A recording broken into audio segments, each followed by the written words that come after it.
So, we have been talking about the things which we have covered so far, and in the collaboration with the stakeholders, we have looked into whiteboarding and customer 360, and also looked into the demo storytelling, how we can make sure that the client should understand each and everything what we are going to build, and how we can tell the stories to our team.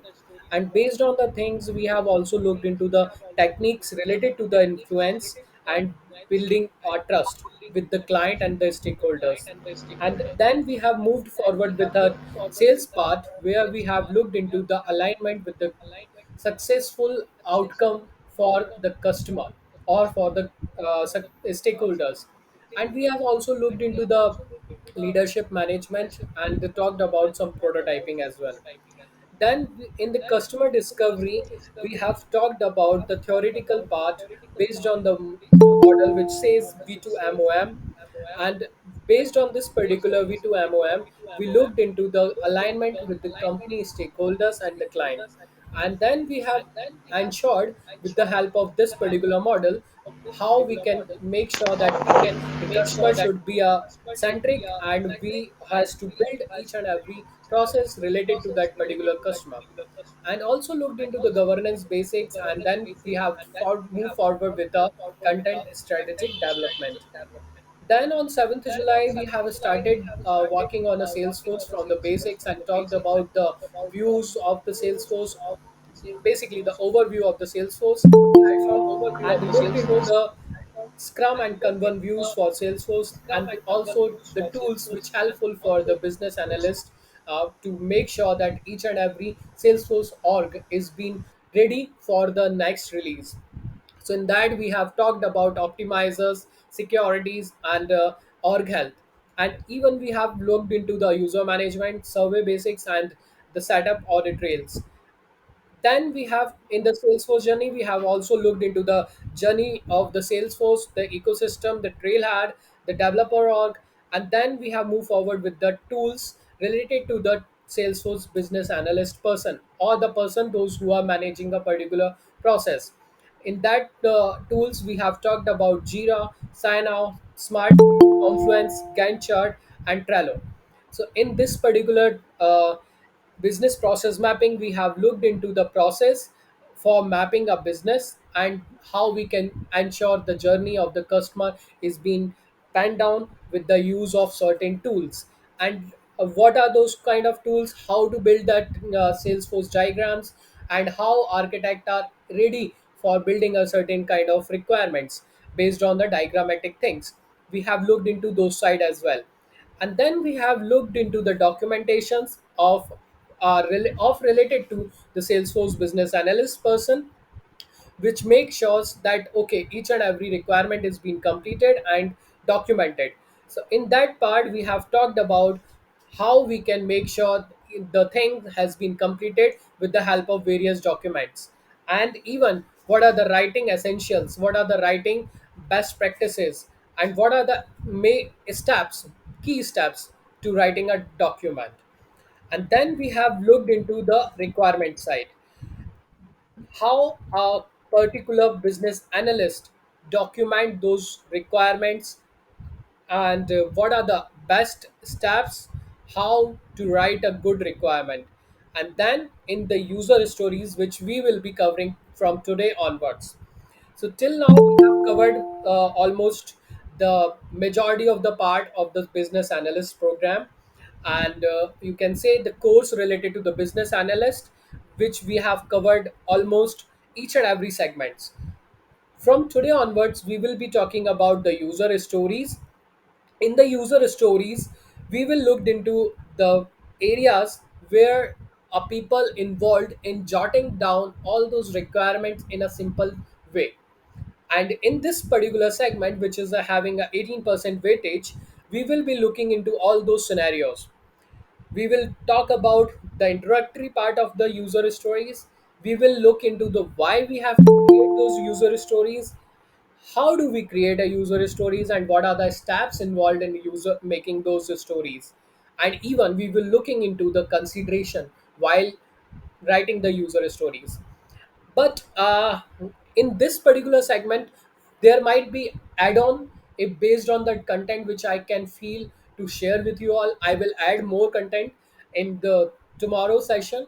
But today we will be looking into the specific stories kind of thing, like how we can create, what are the steps and considerations. In the tomorrow session we will be looking into majority of the things related to the business analyst and user stories. But at least I have covered these things: acceptance criteria, user accept experience basics, and debug log. So apart from these three, will there definitely be a part where we will be looking into, but as of now I have only covered these things. So starting with the user stories, before moving forward, do let me know, is there any kind of issues in the previous session or in the sessions which we have taken till now, any sessions which you have attended? If you have any kind of issues, please do let me know, then we will be able to move forward.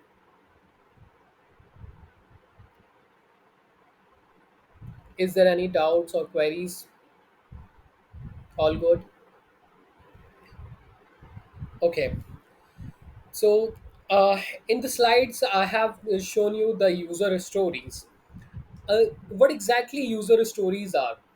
Previously, we have talked about job stories. Can anyone help me with what exactly the job stories are? Because we have discussed this thing in the initial sessions, so that I can have an idea that okay, you have at least an notion about what are the stories and job stories and what are the differences.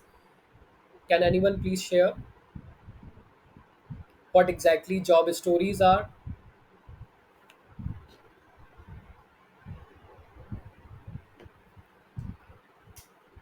Feel free to say it in a wrong way as well, but at least speak up. Anyone? Sir, I think it is about the customer experience, Mm-hmm. about that particular software feature or any Right, about that particular software that's about the experience. right. So it's basically based on the real person, right? So whatever the real person, or let's suppose whatever Richa had faced during their particular journey, they share those kind of experience in, and we wrote down each and everything, and we said that thing as a job story. But in user stories are based on the personas, like in the perspective of the end customer, or in the personas of stakeholders, right? How will they react once the process is being completed, once the product is being completed? So in that personas we return each and everything, okay, based on their personas, or based on their opinions or eyesight, right? We make an informal kind of notes, or we can say a specification related to the software, whether we have to write each and every features related to the software, but in terms of end users, in perspective of end users. So it will help you to at least give an idea what we are going to build, how we are going to build, and what will be the desired outcome, but not into details. They don't go into the details at all. These are just informal short sentences written into the simple language in terms of end users perspective. Okay, so basically you can say these are the building blocks of a large framework. I have mentioned agile framework. Agile is basically a, you know, adoption kind of environment where you have to be adopt each and every changes in a, or even each and every person is involved in during your process, or during your product development's life cycle. So in that particular environment, you can say that user stories will help you to narrow down each and every stages into a simple task. Okay, so they break down all those large stories framework into a simple stages. or you can say, it gives a easy or understood sentences in terms of the person, those who are going to get a desired outcome. Okay, they are the key component because they put the people first. And you can say, at the in the agile framework, we put the people first, but in the user stories we put the users at the center of the conversation, because we build each and every process around that particular customer by making them into the center. So they are non-technical for sure, because this will be used by each and every person, those who are involved in your process, right? And even they are helpful, or you can say, they are a key component of your agile program. Am I clear in this part? So why I am talking about agile a lot, because agile is, user stories is basically a small part of agile framework. This is the main sentence you can say, because agile is a environment where each and everyone is ready to adopt new things. And in that particular environment, with the help of user stories, we get an idea about the desired outcome and their goals, not the features, but we can expect those things, like what exactly the software will be, what are the specification of the softwares, and in terms of not informal things, like giving general explanations about the software features, right, in terms of end users or the customers, right? So the purpose of the user stories is just to give an ultimately giving a informal explanation in order to give a desired outcome in terms of end users perspective, right? We are talking about customers here because we are talking in terms of customers personas, right? They don't have to be an external end users at all, they will be internal in our system. That's why we have been talking into the customers personas. They will be internal for sure, or might be your you can say, who are dependent on your team, right? So again, user stories are a few sentences written into the simple language that basically gives the desired outcome, and they highlight those desired outcome. They don't go into the detail, because the requirement will be going to added at later stages. Once each and every requirement is being documented and agreed by the team member, then requirement will be added into the user stories.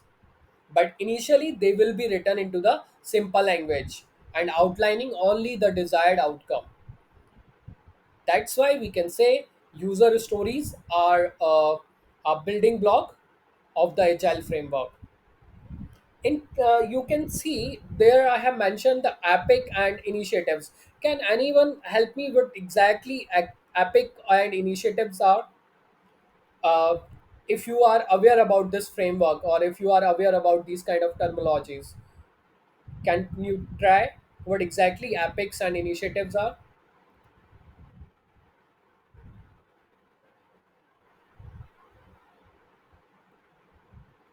All right, no issues. So basically, epics are the large work, or you can say a work which has been, consolidated based on various steps. Okay, and user stories are those stories based on those epic. The epic is a large bucket, and user stories are into that particular epic. I believe that you can say epic is a large work item, and based on the set of stories, and multiple epic gives certain kind of initiatives to you can say certain kind of initiatives to the customers. But user stories are building blocks of those epics, right? Because they are the small unit. of work into that particular agile framework.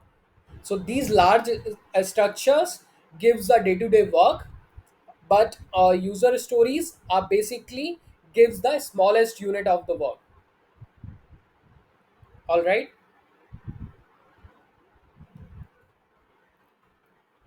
is this being clear? All right.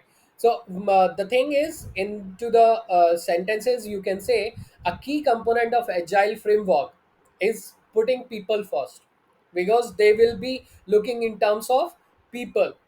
But in terms of agile software development, the key component is also a end user into the center of the conversation, because we are building each and everything related to the customer. I hope it's clear. So, uh, moving forward, why user stories needed to be created, right?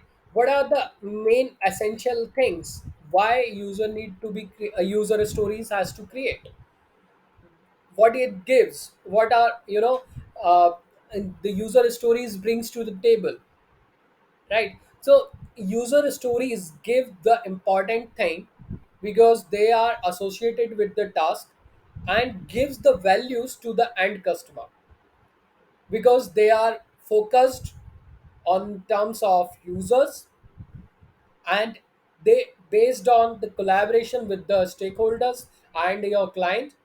They are also being driven based on the creativity of the people, those who are involved in making the steps or making the business process. So they create those kind of momentum, right? So first one was the focus on the users, because a to-do list will be creating based on the task what we have to do, and each and every task is been be checked that okay, this has been done, and these are the things which we needed to cover. But a collection of stories gives each and everything in terms of the user only, because we are being solving the problem for a real user. So those tasks are based on those kind of customers, those who are facing a problem. And then we have collaboration, because we have a end result in our mind, right? The end goal is properly defined. Now what we have to do, that okay, we are now decided that okay, we have this particular customer, these are the people we have to meet for, these are the people we have to look for the consultants, these are the people which we have to look for solution. So we have each and everything previously defined. That's why we will be ensuring that okay, how stories are giving you the ensurement of the collaboration side as well. Then we have stories drive creative solution, because the thing is like each and everyone, those who are involving in the making of the process or making the end results, they are creative people. They have their particular mindset that work in creation of the user stories. So the user stories are critically, because they has been in built with the help of those kind of people involved in the process, and they have their mindset set that okay, this is the end result and we need to reach till then stage. Okay. And then user stories are also based on the momentum, right? So you can say with each passing stories, the development team enjoy those kind of challenges, right? Because they have completed certain thing, and even they enjoy those kind of wins that okay, I have done that thing. So these kind of encouragement driven by the user stories, because they create those kind of environment internally, and people enjoy those kind of momentum. They celebrate those small wins. They celebrate